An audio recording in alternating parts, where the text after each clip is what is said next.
Hey, brother. Hey, Al. And welcome everyone back to another episode of Siblings in Crime. I'm Allie Rosso. And I'm Blake Murphy. And just as it sounds, we are siblings who love true crime. Yes, love it. Love it. And as always, thank you for everyone who's new here. We appreciate the support. It means the world. As always, though, the more the merrier. So bring it on. Yeah, bring it. We had 5 more new ones this week, I think, or more. You guys rock. We love you. Mm-hmm. Unfortunately, what? We may be on a little bit of a break just while I have baby. This is the last week of August, and I'm due in like 2-3 weeks. So, you could after you have a baby, we'll go on a break. I'm tired all the time. You don't do anything for us. You're gonna be more tired after. I know. So I'm gonna be taking the whole month. That's why. Or maybe Blake can come up with some episodes, and I just have to pop in. We'll see. So it just might be slowing down just for a season, but that won't be very long. We'll be back to regular weekly podcasts. Potentially, I could go all the way up till my due date with podcasts. We'll see. All right. That's how I'm feeling. But this week was a case suggestion, so I'm excited to tell you about it. I have actually never heard of this case before. It is such a unique type of crime that really has people still scratching their heads over. And I want to look up to see who requested it because you rock. And I don't have it pulled up. So I try to stay off the comments because I'm a little sensitive. Yeah. But just, you know who you are and we appreciate you.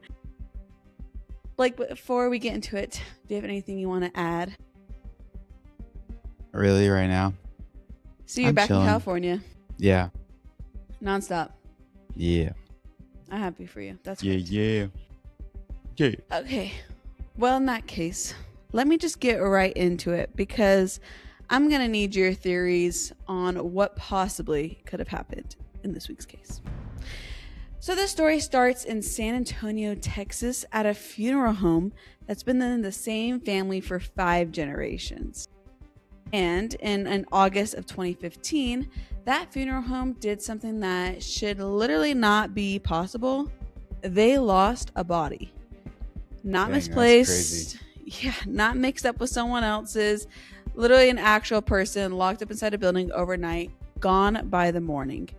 And over 10 years later, nobody has ever explained how. And this is the case of Julie Mott's missing body. Are you ready? Yes. Let's roll.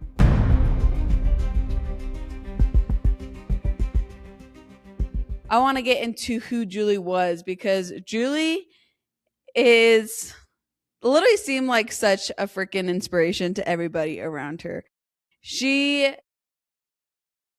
I guess, how to describe her? She was, well, let me just start from the beginning. She was born August 15th, 1989, in Fort Worth, Texas, to Tim and Charlotte Mott. I'm like, that's our dad's name. Yeah. And in this family, she had an older brother named John, and he'll come up a few times. Anytime I'm talking about John, we're talking about Julie's brother. Okay. When Julie was only 2 years old, her parents got the kind of diagnosis that literally just changes a family. It's so heartbreaking. And that is that Julie was diagnosed with cystic fibrosis. Are you familiar at all with that?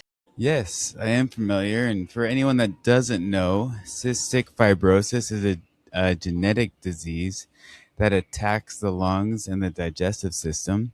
And it makes the body produce this thick, sticky mucus that clogs up your airways and just, makes it harder and harder to breathe. And sadly, there's currently no cure for it. Yeah, I feel like I've heard of this before. I never really knew like what the details of it, but what a devastating diagnosis. Like difficult to breathe. That's like got to be the scariest thing ever. Seriously. Especially like in 1991, science like is not what it is today, and there's still that can so much be done with cystic fibrosis. But I mean, in 1991, the life expectancy was like 20s, 30s at max. Like at best. And when Julie was a toddler and they were telling her this, I guess some reports say that she had such an aggressive case that they didn't even think that she was going to live that long. Like they thought that that was kind of a stretch. So the family kind of has this like clock going on in the back of their mind, and how sad to live with that reality that maybe you don't have that much time with this person. And I think because of that, her family really just like soaked up all the Julie time they could get. They seem like very close. They did everything can, and Julie really lived life to the fullest, considering she had so many limitations as far as her life being expectedly shorter than most. Yeah. Devastating. Everyone that would talk to about her would say that she was like defying the odds, right? She was like, she's playing soccer. She was a swimmer. Like she had close friends her entire life. And at the age of 7, she fell in love with horses. I feel Ooh, like we that's often cool. have horse lovers.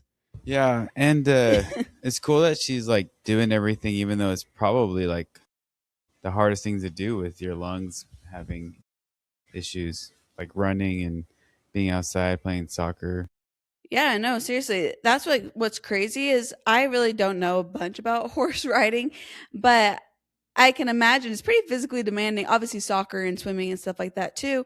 But I mean, horseback riding was like her passion, and that takes like core strength, and that's like breathing strength and like cardio.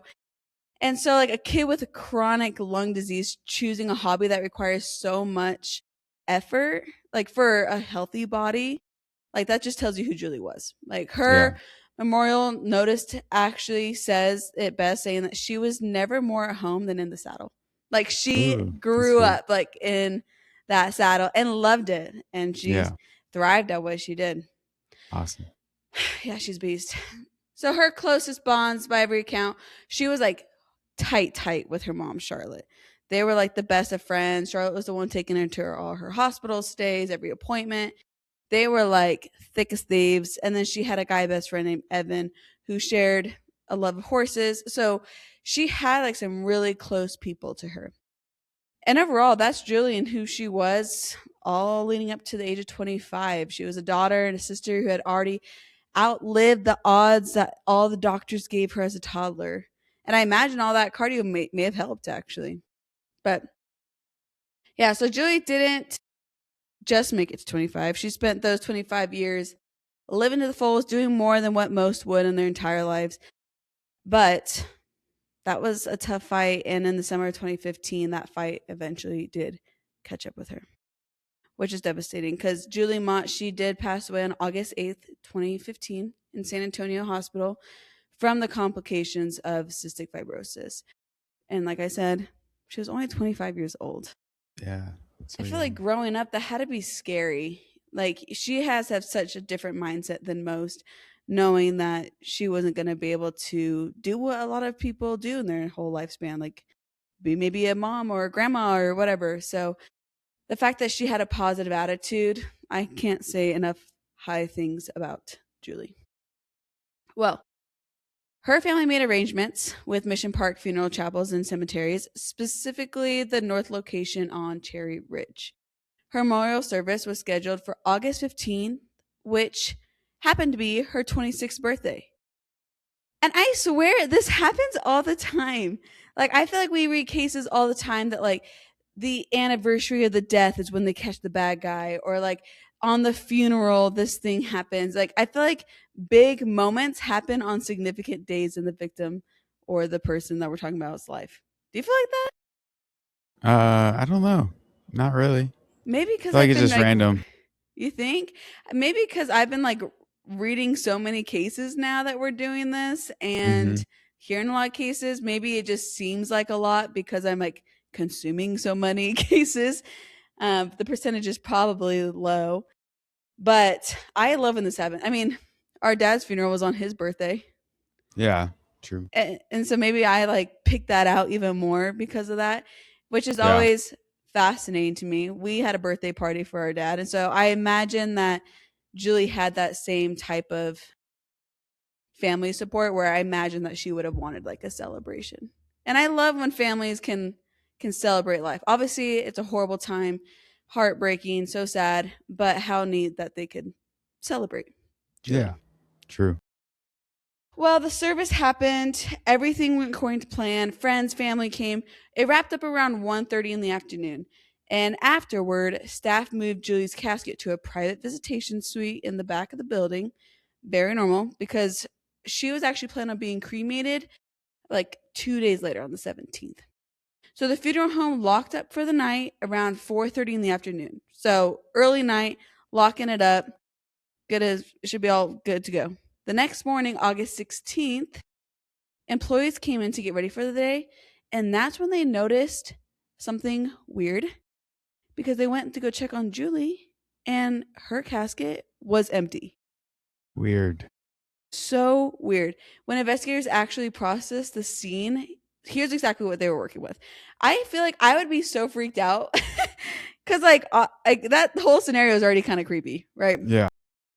But so many weird things come to play. So first, the building itself. There was no forced entry anywhere. No broken locks, no busted windows, nothing kicked in, nothing like that. That would be obvious that someone was like breaking in. Yeah, so whoever did this got through the front door of the funeral home and then through a second locked door in the private suite without breaking either one.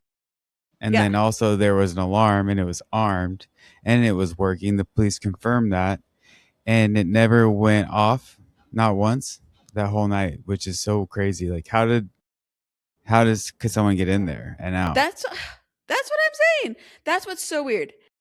Exactly what you said. You got to go through two like locked doors, and there's an alarm system which they check to make sure it would like send an alarm. None of that happens. So like the obvious thought is, okay, surely they had a key and knew the alarm system, right? Like that's at least where I'm going. And I imagine the cops as well. And then also on top of that, cameras. This is 2015. We should have typically we have cameras everywhere these days. You can't go down the street without getting caught on a camera. But there wasn't any. Like Mission Park North did not have a single security camera on the property at this point in 2015. That's weird to me. That is weird. I mean, I guess it's not that weird. It's just weird that there's not cameras protecting, like, and guarding, like, a funeral home. Yeah, obviously it's like no bank, right? So like maybe typically people aren't thinking that someone's going to want to break into a funeral home. Yeah, but like at least have things inside because like you got to be able to check on your employees because there's been a lot of weird people with stuff like that. Yeah, gross people too. And then you could also defend yourself if someone says something. Be like, oh, look at the cameras. Like, you know, nothing ever happened to him or he was taken care of just like we said he was. But yeah, I feel like as a liability, like the company would want like footage to be able to be like, we are keeping care of your loved one. Yeah. That's a good point. Well, because they didn't have cameras, that's like literally the whole problem of this week's case. Classic. Is that we have nothing that was rolling in order for us to know definitively what happened at this point. Yeah. And then on top of that, the casket. Obviously, every casket, I think, well, I say obviously, I think they're a little different on like their locking mechanism. But this is like the only physical evidence they really have in this case. When it was examined, the hinges on the casket were completely damaged. Like it seemed like it was like hacked at, like broken off in order to get this casket open. So it's not like they were familiar with it. It's not like they had I don't know if her casket necessarily needed a key, but potentially a key. Whatever they needed in order to properly open this casket was not used. And I think that's like very odd behavior. You're going out of your way, working so hard to get this open, yet you're able to just like fancy your way on in there. No big deal. Yeah. Like that is such an odd piece of evidence to me. Yeah, that is weird. One thing I heard on a podcast, and I couldn't find it in a like reliable source, so I didn't write it in our script. But one thing I did hear was that her jewelry was left behind, like in the casket, Weird. because she had like a horse ring, evidently from her mom, and a couple little like rings, like necklace, whatever. And I mean, robbery is already not usually what people are thinking if a body is missing. But on top of that, leaving behind jewelry seems like an unnecessary extra step. And I just don't know, one, if that's 100% accurate, and two, if that is, what does that even mean? Why Yeah. would you even do that? I don't Yeah. understand. So weird. Yeah, so I don't know if I'm just throwing you off for that, but I just thought it was a weird random fact. Yeah, Potentially. it makes it like seem like not a robbery at all, and there's like some close connection or something trying to. But still, why get anyways, rid of the yeah, I don't know. Seems either. odd. Yeah, and at the civil trial years later, attorneys actually brought in an identical casket into the courtroom and showed the jury exactly how easy those hinges give way to someone who has no idea what they're doing. So Oh yeah. it could be something like to defend like the staff, like, you know, they would have like done it the right way, but True. any random person could come and break it open too. So Okay, so yeah, so I mean, I guess they didn't have to take that much force, but obviously someone who was a professional, if that's even a thing, professional funeral home person, yeah, would know how to get into that without having to break it. break it. Kind of Yeah. eerie. Imagine being on that jury and they bring in a casket. That would freak me out.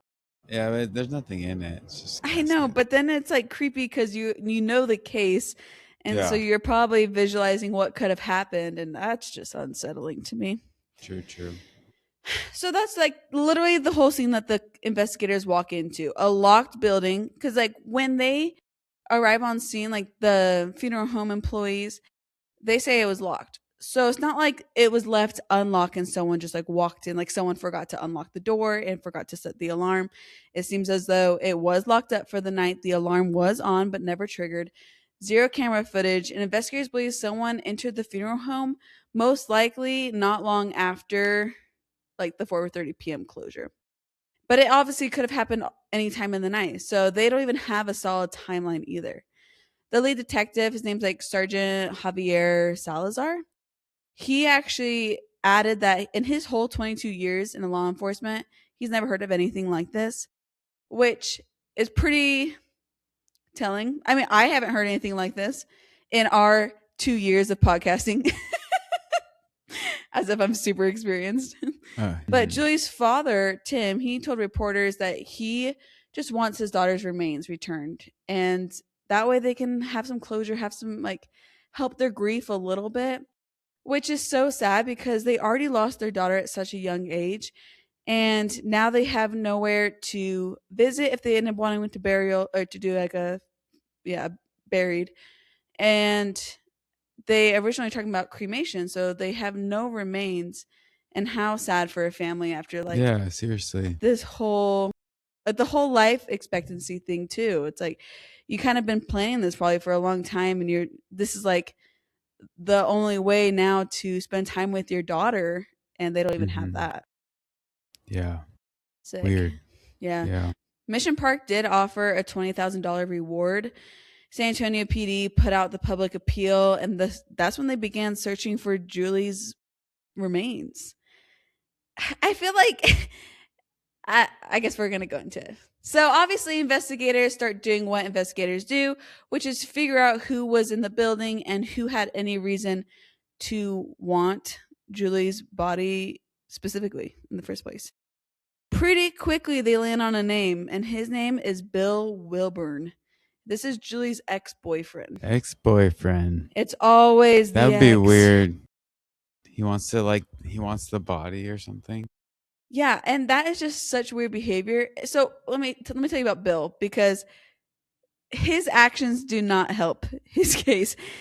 Bill was in his 20s at this time, and by every account, he was still so deeply attached to Julie, even though they had broken up.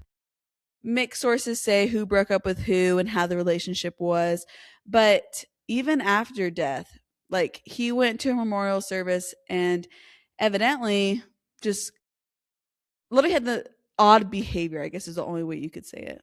Yeah. And I think according to police, he was actually the last person to leave the funeral home that day too, Which which is is odd interesting. behavior to me. Yeah. I'm sure like last person as in the person at the memorial service, but Yeah. yeah. I mean, Like he yeah, he's wasn't not the one closing locking it down up. the place. Yeah. Yeah, that's So, a good point. Yeah, but I mean, even longer than Julie's family, like if I was Julie's family, we're headed out. I'd be like, hey, you're headed out too. Like, what is going on? yeah, And like, seriously. police are describing him as like obsessive with calling and texting. Like, he was calling and texting Julie nonstop leading up to her death. Which now, okay, so being obviously an obsessive ex boyfriend does not mean that he's a body thief. Like, obviously, these are separate crimes, even though it seems as though one often might lead to a secondary crime. Maybe Yeah. not stealing a body, but you know what I mean? So, plenty of people call an ex too many times after a breakup. Plenty of people like can't let go after a death. Like, maybe that's like a trauma response. But when the person doing all that calling and texting is the last confirmed person in the building that day and already has these behaviors leading up, it just feels off and unsure if that's much of a coincidence. Yeah.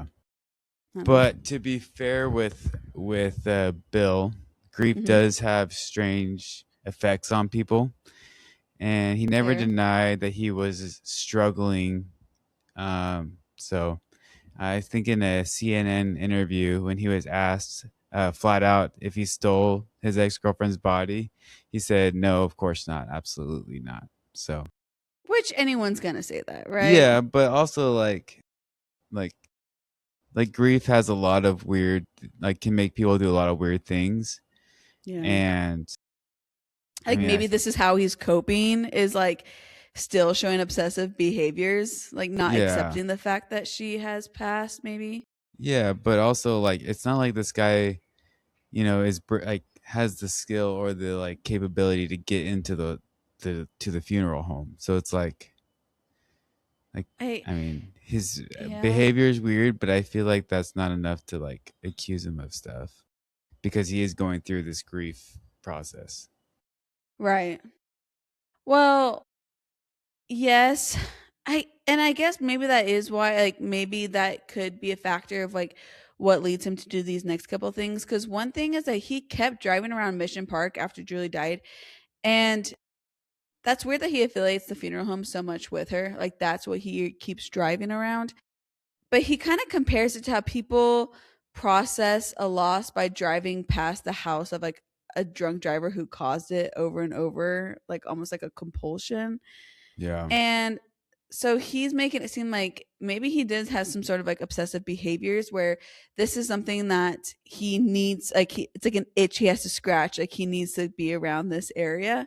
yeah, And like I said, grief's not rational, so I can't like I'm like no doctor to be able to understand like terminal illness or to understand how someone grieves after losing someone that has terminal illness of any type.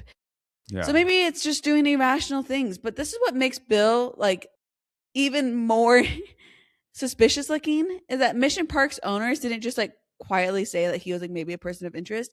They are literally like pinpointing this on him. The owners, Really? believe it or not, this guy's name is he prefers to go by Dick, last name Tips.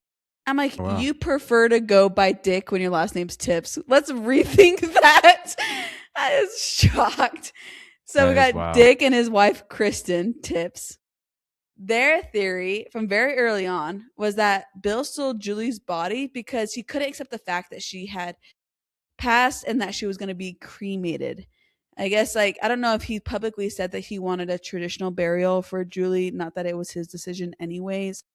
But in their version of events, he broke into the private suite behind two locked doors and took her. Doesn't seem like an easy task. So in September of 2015, weeks after Julie's body has been disappeared, creepy that this has been going on for so long, Mission Park issued him a formal criminal trespass notice banning him from the property. And he ignored it twice. Like he was like not caring Dang. about that. Right.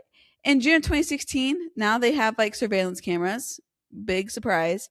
Surveillance cameras, which they finally installed, caught him entering the building one day, and then on another time, there's witnesses that recognized him running around. So he has two different instances, at least one for sure on tape, where he's hanging around the funeral home, trying to get into the funeral home. Sketchy, actually. That's weird, huh? Yeah.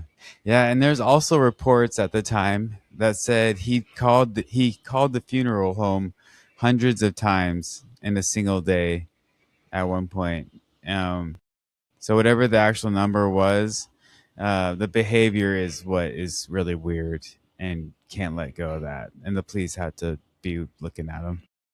I literally can't imagine calling anyone more than 20 times in a day. Nevertheless, 100 times. And this Yeah. company that hates you and is trying to get you to Yeah, and leave them alone. You got trespassing and banned from the property too.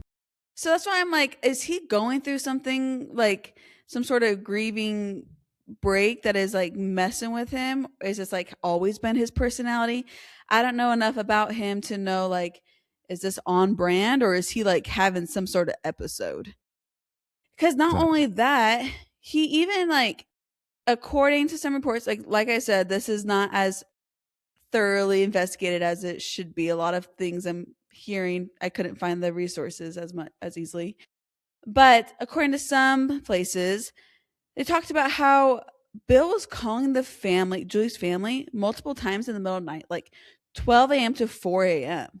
Jeez. Like, what the heck? And I think that the family may have like called for harassment reasons, like called the cops on him, trying to get him to leave him alone. I don't think that they were like saying it's him the same way the funeral home was, but I'd be like, leave us alone. Like it's a nuisance at the minimum. Yeah. And it's like harassment and weird behavior at the most. So I don't know if that indicates guilt, but I would say this guy needs to kind of like let everyone have a little breather, especially as his family's trying to process their grief, and especially that they don't have their daughter yet or daughter back. But even in February of 2017, this was still going on, and police actually had enough to finally arrest him. 31 years old at this point, he was charged with 2 counts of criminal trespassing, not theft of a corpse. Like nothing related to like that case in that sense, but trespassing, still a big enough deal. He did get out on bond, and 10 days later he showed up again at Mission Park North, the funeral home. And cameras caught him. Yeah, he's violating this like no contact order. He's going over like above and beyond like extreme obsession with at least this funeral home. And 18 months after that very first trespass notice, a judge had finally had enough. And they're like, okay, you know what, Bill? You're going to be wearing a GPS ankle monitor from here on out for a while. Jeez. They like needed to get him like locked down, understand what he's doing. So Seriously. weird. Yeah, and prosecutors actually asked to raise his bond to $15,000 over this. And the judge said no. And around this same stretch, police found him checked into a hotel directly across the street from the funeral home. They're like, okay, yeah. Sorry, some construction going on. That's fine. That is so weird. They're like, we won't raise your bond. Where are you at these days? And he's like, across the street, just keeping an eye. I won't bother them anymore. And they're like, all right, where are you? Let me check out really fast and I'll tell you where I'm at. That is so weird. And like Bill's own attorney is actually not opposed to him having a GPS monitor. He actually thinks it's like maybe potentially a good idea to show that he's not at the funeral home all the time, but we have tape of it. So I don't think it's probably helping Bill that he has a GPS monitor. I don't think it helps that he's in a hotel across the room looking out his blinds probably. But I respect that they think that that's going to help, because from my small scope, does not seem as though this is going to be beneficial to Bill whatsoever. Yeah. Well, investigators for their part, they weren't buying the whole innocent grieving ex theory. Police Sergeant Jesse put it bluntly. He said, I think he's being a little disingenuous, and I don't think he's giving us all the information that we need, and he certainly hasn't been what I would call overly cooperative. So they aren't loving Bill as a as a help or as like a well, they think that he might still be a potential suspect, I guess you can say. Yeah. So they got like a DNA warrant on him even because of that. Jeez. Yeah, and as far as any reporting shows, the results of the DNA test has never been publicly made known. Yeah. So we don't know what ended up happening with that, but it's crazy that they're. I don't honestly know why they need a DNA warrant. Like, was there DNA found on anything? Not that Or we know of. I That's didn't why see I thought anything. I don't know if they were just trying to feel pressure on Yeah, Bill. yeah, or maybe like this guy And has to have done something that might be in CODIS or whatever it's called. yeah, seriously. We just gotta Like we get got to this give guy her away. something. This guy can't leave anyone alone. Yeah, And the fact that it goes quiet after, like, we don't get any information on like what that would have been linked to, if there was a match, if there wasn't a match. Because of that, I kind of lean towards thinking that they maybe were trying to like get him to confess and just like scare him potentially. Or maybe they have more evidence than we know and it's just not publicly shared. Either way, we don't have further information on it. And so, I mean, we can't even look down that route if we wanted to, which is such a bummer. yeah. But that being said, April of 2018. So now we're 3 years after Julie's body's been missing. Bill was found guilty once again of trespassing. And it's frustrating because like we want this case to be solved in order to like find Julie's body. And we have like this side thing going on with Bill's having his own court dates and all these Yeah. things going on. Just seems like a waste of time. He's got That's what like it 2 feels days like. in jail and like $407 in fines. It's like that just wastes so much of like the court system's time. I know. He needs to leave everyone alone, and everyone needs to leave him alone if he's not going to be like an actual suspect in the case that we're Yeah. actually trying to deal with. I don't know. He's like consistently denying that he stole Julie's remains, and to this day, he has never been charged with taking her body. And trespassing is really the only thing that's ever stuck. And so, according to him, and I guess according to the law, he has not been found guilty of any such criminal actions. Yeah. 3 years of surveillance videos, GPS monitor, Mhm. DNA warrant, and a Mhm. criminal case, and he's never been charged with anything but being in the wrong spot at the wrong time and not leaving it for some reason. Yeah, that's the thing. Just leave, dude. Like, you don't have to be in all this trouble. You would look a whole lot. No one would look at you anymore if you just kind of walked away if you really are not guilty. Yeah. So while the funeral home is like out there telling reporters, they're like, it was Bill, it was Bill. They were like so sure. The Mott family, they're feeling kind of weird about all this. Like, it's been so long. There's nobody, no arrest, no real answers. And in January 2016, they actually did something a little different than I was expecting. Just kind of shows where their suspicion was. They actually sued Mission Park Funeral Home. Mm. The lawsuit accused the funeral home of gross negligence, arguing that the facility security was so bad that basically anyone could have walked in, a contractor, an outsider, like anyone could have Julie's remains, according to this case that the Motts are bringing on. They were originally asking for like around $1 million. That number is actually going to later grow, which we'll get to. But John, so Julie's brother, he made a point about this because he was dead set locked it was Bill. He was like, Bill's behavior is so weird. He is over the top. He's obsessed with my sister. He's going to do anything to have her. So John's thinking about this about Bill, but he kind of started shifting his mind and his opinion later on. He realized that it felt weird to him that the funeral home was no longer working with the family and that they were pointing so many fingers so aggressively at other people and not taking any accountability. And because of this, the family started to get more suspicious of the behavior of the funeral home than even Bill, actually. So I don't know. This was just one of those things that's like, it opened his eyes to more possibilities than just like seeing one guy as a suspect. Yeah. So, as the people responsible for Julie's remains, wouldn't you want to, work on the case together, especially when you're liable, the body was in your possession? but Right. instead the family got silence from the one place that was supposed to be like protecting their daughter. And that's kind of what you were And saying with like having cameras at least inside the facility. yeah, You defend yourself. Right. Be like, we did nothing wrong. But they're kind of like pulling away from the family. They're like trying to like not be, I mean, they're acting like they're not being very helpful anymore. They're like, it's Bill, that's it, I'm out. And the family is disagreeing and now they're feeling weird about it. So you have like these two competing storylines running at the same time. Mission Park, like obsessed boyfriend, and then you had the family saying, our daughter's body literally vanished because you guys could not figure out how to keep your doors locked or find a secure way to keep these people that are in your facility safe and protected. And I agree with the family. Like how do you explain someone just like waltzing on in there and being able to take a whole human 25-year-old body? I Yeah, don't know. it's weird. It is very But weird. I wonder if they're just kind of like, it's time to move on. Like, we have other things we need to worry about. And like, Mm, sorry that happened to you, but it's not like something we can fix or do right. potentially. I mean, so that's like kind of the point of this case that the Motts bring it like to the funeral home is like, is the neglect the only thing the funeral home is potentially guilty of?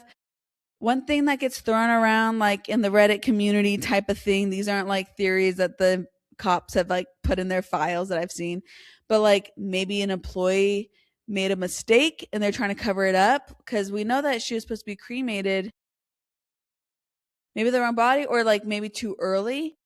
Like maybe they cremated her, and I don't know enough about cremation, but it makes me wonder, like you probably would take off jewelry before cremating a body. And if there was jewelry left behind, it kind of leads me to think maybe somebody cremated her when they weren't supposed to and they freaked out and decided to make it look like a robbery. That seems like kind of a stretch. I feel like it's easier to say, "Hey, sorry, here's her remains," though, instead of like going years like this. Yeah.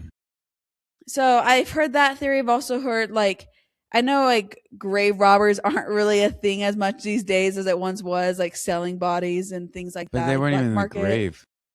I know. So I'm like, are people like I don't know if that's ever happened out of a funeral home, like stealing a body for financial gain. That seems weird too. And so yeah, these are just things tossing around just as like alternative options. But even then, nothing sounds right to me.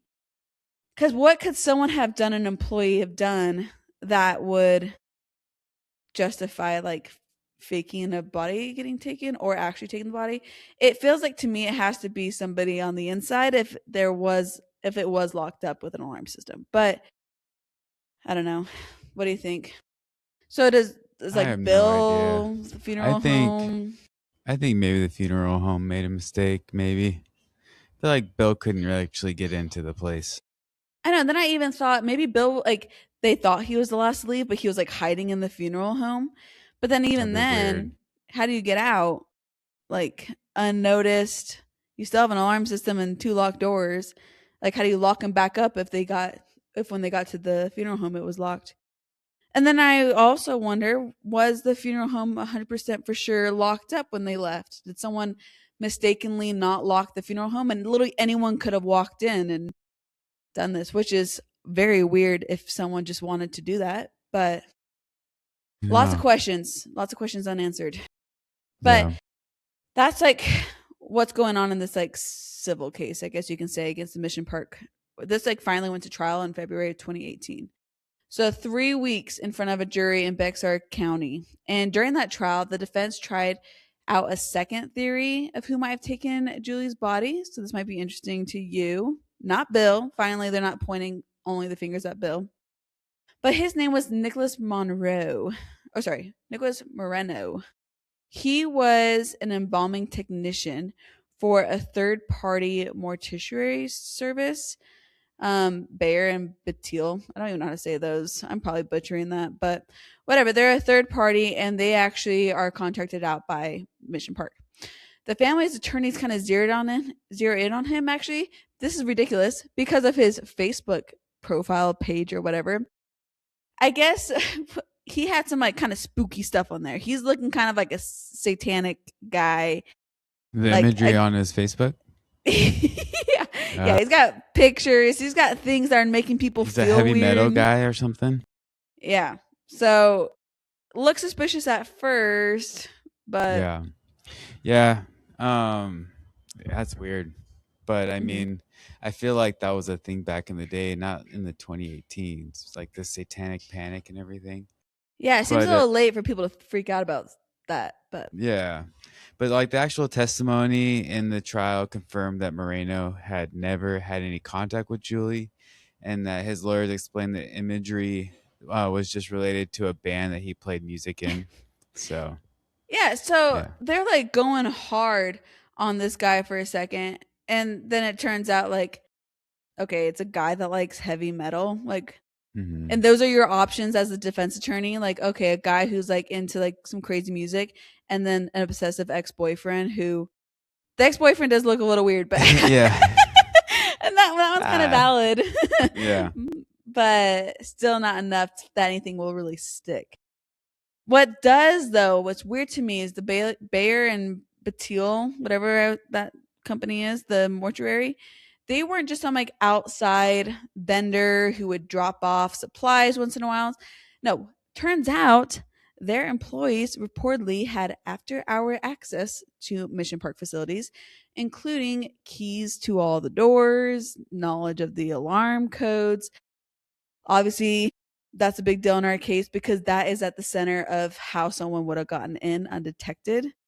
That seems a little suspicious to me. Yeah, it's weird that it wouldn't show like, you open a door and it's like your key card of Allie is the one that opened the door, but so now you've got an entire second company worth of people who could have, walked into the building at any hour, disarmed the system with actual code, and walked back out, and none of it would ever have been looked down as a break-in because it wouldn't have been one because they have access, which makes it weird that you can't see even what time someone opened the door at either. Yeah, Like maybe it's just not 2015. very sophisticated. Maybe it's just like a, you know, 2324 code, and you just go ding, and you open it like rather than like a computerized like monitoring it type Mhm. of code. But Well, what's even weirder to me is, at least according to one account, Mission Park's arrangement with that subcontractor ended on August 16, 2015. This is the same day that Julie's body was found missing. So if that timing is right, if that's like accurate that they like ended their contract with these guys on like the you, same day, maybe they messed up and they got mad because they messed up something with Julie's body and they fired him, but didn't want to make it their fault. I'm like, how many people could like have a knowledge of what happened then, and no one has come forward all this time? Like that seems weird to me as well. I mean, if everyone's trying to cover their own butts, if everyone's at fault, then then maybe they're all like staying quiet. Yeah. Like that's a weird coincidence if that timing did line up. I don't know if that was like predetermined, like hey, August 16th is your guys' last day, or if it's like hey, we're not using you starting now, you know. Yeah. And I True. feel like that would have been a factor in how I feel about it. If they were predetermined too, maybe someone's like, this is my last opportunity to do something like this, which also was creepy. I just don't know why anyone would want a deceased body, especially if you have no relation to the person, and what you do with them. Like I don't want to think about it. Obviously, Yeah. it's disturbing, Yeah. but it just makes me sick that there's people out there that may fancy them in some one way or the other.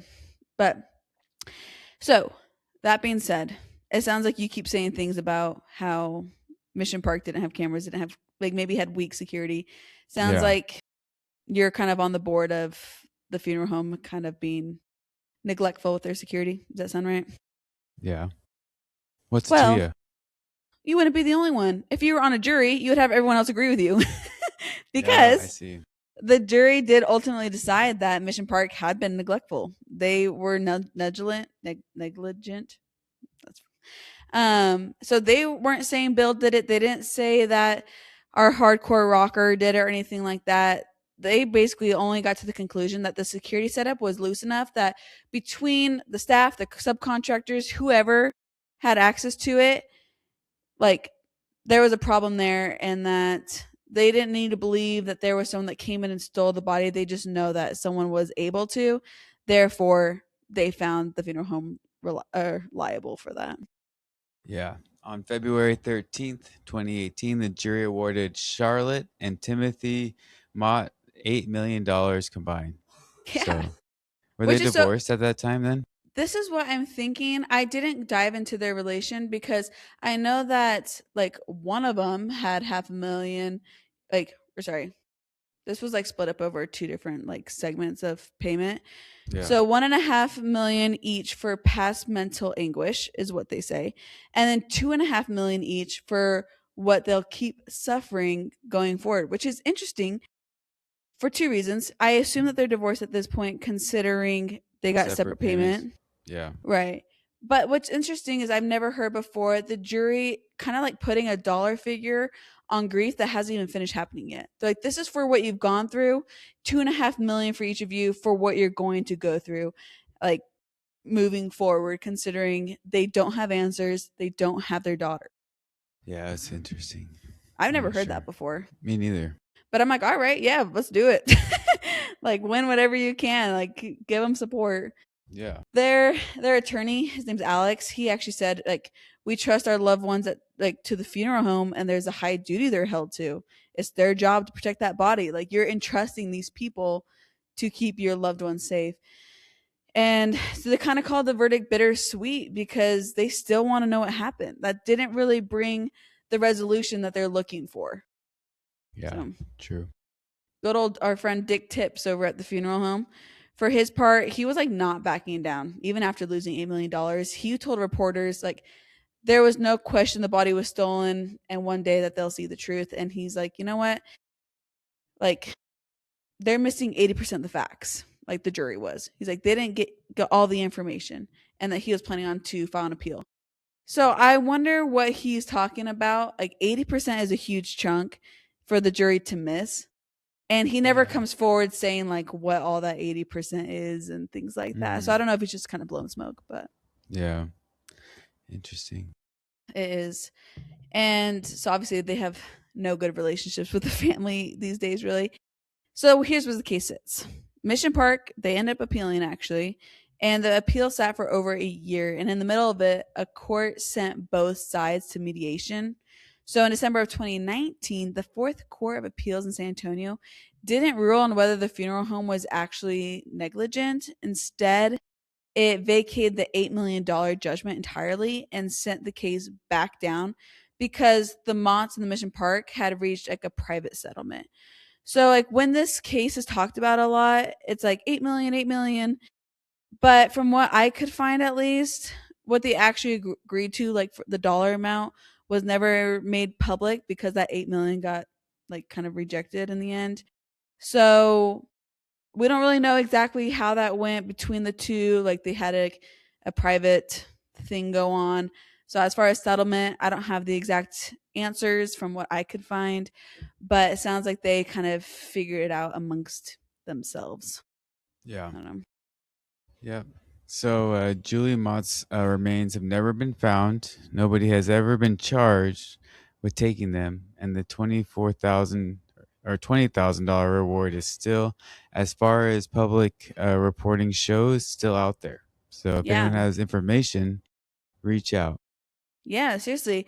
Because as a 2019 update, like 4 years after her disappearance, San Antonio police still had no suspects. Like they're prepared to make a charge, but they have no one to charge. Yeah, just the funeral home was found negligent by the jury, and they quietly paid off the family. But I mean, there's no person that's actually guilty in taking the body. Just the metalhead that got investigated on Facebook, and an ex-boyfriend that got an ankle monitor because he was loitering around too much. That's so weird. But other than that, there's no clues on what happened. Which is crazy because I feel like that's not an easy task to do if you genuinely stole a human body. And I feel like someone has to know something. Like, how does someone do that and not ever spill the beans by accident, or like, people like that, I feel like, are getting drunk and like telling too much information, people at bars. I feel like this is the type of case that would come out by someone like being under the influence and sharing like too much. Or like a weird smell or something in their house. Their car, like you transport a person to your car. Well, it's probably frozen still at that point, but like, I guess I don't really know how embalmed works. I don't either. Anyways, because I think that they even took dogs to like Bill's house and try to get like them to get a scent, and they didn't ever get a scent on any decomposition on the car or at his house. Also, I think that you would still have that smell after an embalmment, but I'm not familiar with how that works. So maybe the smell of decomposition wasn't strong enough. I don't know. And dogs make mistakes too. But yeah, the fact that what freaks me out the most is that if it was like crappy security, anyone could have walked in. That's what's weird, because at that point, it's like a needle in a haystack. So that's why they really have that $20,000 reward out there still. Got to find what's going on. So somewhere over 10 years, obviously this is 10 years later, we're in 2026 now, over 10 years. And they do not have Julie Mott's ashes in their home where it should be. Or they don't have a grave that they can go and put a name on a headstone and go visit. Her family has never been able to bury her. They've never been able to cremate her or do anything like that. All they have is like a settlement check and a jury's opinion that somebody somewhere screwed up badly enough for them to get paid. But that like pales in comparison, I'm sure, to like having your loved one close to home. So obviously I don't have a really nice, pretty, tidy ending for you because there isn't one. This is one of the only cases that we've really covered that like the family won a lawsuit without having any answers to the mystery that we started with. Yeah. So frustrating. Yeah. But the San Antonio PD has never closed this case and is technically still open, which means somewhere out there somebody knows exactly what happened to Julie, and for over 10 years they said nothing. So if you know anything, reach out to the San Antonio police. Yeah, San Antonio police is who you call. And after all this time, we still don't know anything. So I think a good place to show support for Julie and this mystery would be to support the Cystic Fibrosis Foundation. And they've been trying to, like, this field of medicine has actually been improving. I guess October 2019, FDA did approve a drug. It's called I don't know how to say that. Trikafta, something like that. Trikafta.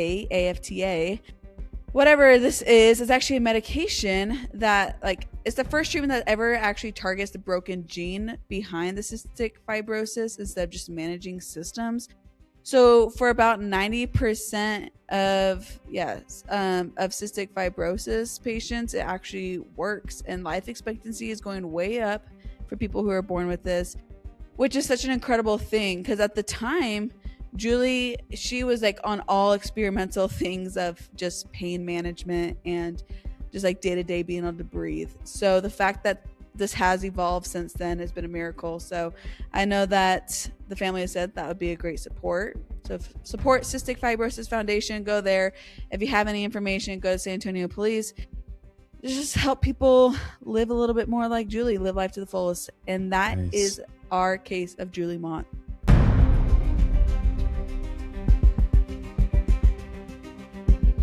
Thank you. That's a crazy one. That is so Weird. Yeah, it's like a different type of crime that we've never covered and probably doesn't get talked about very often, because I like to think that this is not happening very often. Do you have a keyword before we say see ya? Yes. It's Metalhead. Metalhead, the random character that got too much hate for 2 seconds. Yeah. Hilarious. All right. Well, it's going to be Metalhead, and I suspect you do not have true crime news for us. Not today. Well, maybe you can do true crime news next week when I start taking my leave of absence. Maybe. All right. Well, that's all we have for you guys this week. Thanks for listening and thanks for the recommendation. We'll be maybe back either next week or maybe in a month. Who knows? So stay subscribed so that you'll find out. See. It's going to be a surprise. For us too. We'll be back at some point with another episode of Siblings in Crime. Bye.